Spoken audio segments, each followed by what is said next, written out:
मित्रों, आज हम उस प्रश्न पर चर्चा करने बैठे हैं जिसने हर युग में मनुष्य को बेचैन किया है। मृत्यु का रहस्य क्या है?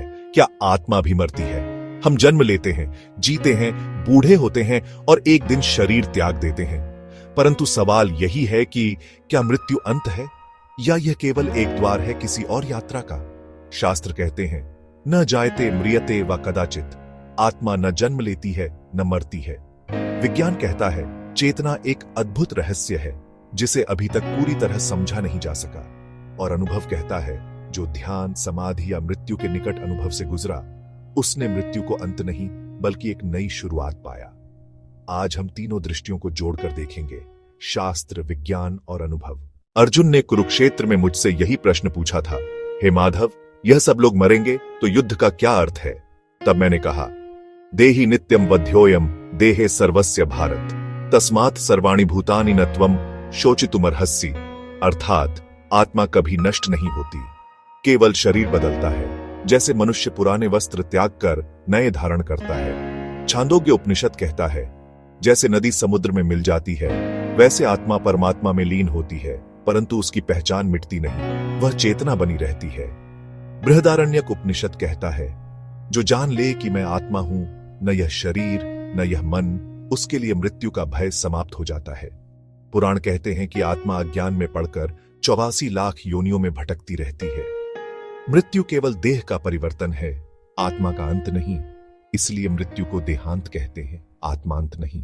विज्ञान मृत्यु को केवल शरीर की क्रियाओं का रुकना मानता है, लेकिन जब गहराई से देखा गया तो विज्ञान को भी आत्मा का रहस्य स्वीकार करना पड़ा। डॉ रेमंड मूडी और डॉ एबेन अलेक्जेंडर जैसे डॉक्टरों ने ऐसे हजारों मरीज देखे जो क्लिनिकल डेथ घोषित हो चुके थे। हृदय बंद, दिमाग में कोई गतिविधि नहीं, फिर भी वे कहते हैं कि उन्होंने एक प्रकाश देखा, एक अनुभव पाया, शरीर से बाहर निकलकर सब देखा। विज्ञान इसे हेलुसिनेशन कहने की कोशिश करता है, लेकिन यह समझ नहीं पाता कि मृत मस्तिष्क में ऐसे अनुभव कैसे हो सकते हैं। भौतिकी कहती है कि ऊर्जा कभी नष्ट नहीं होती, केवल रूप बदलती है। अगर हमारा शरीर ऊर्जा का बना है तो चेतना भी ऊर्जा का ही उच्च स्वरूप है। क्वांटम थ्योरी के वैज्ञानिक कहते हैं चेतना शरीर से परे एक फील्ड हो सकती है। शरीर टूटता है पर चेतना उस फील्ड में बनी रहती है।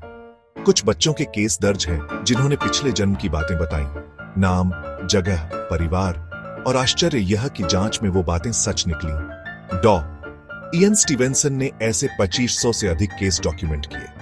इससे विज्ञान भी मानने लगा है कि शायद चेतना शरीर के साथ समाप्त नहीं होती। भारत में अनेक योगियों ने मृत्यु को सचेतन प्रक्रिया बताया।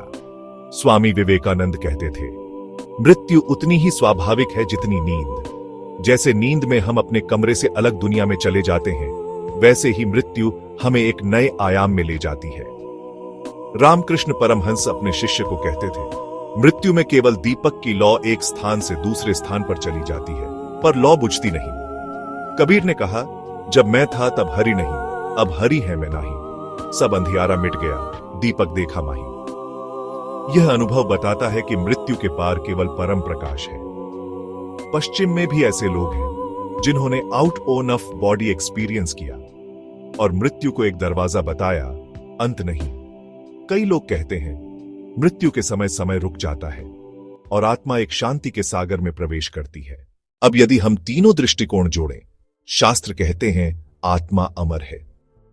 विज्ञान धीरे धीरे इस निष्कर्ष पर पहुंच रहा है कि चेतना नष्ट नहीं होती। अनुभव कहते हैं कि मृत्यु केवल एक परिवर्तन है। तो रहस्य यह है कि मृत्यु केवल एक भ्रम है।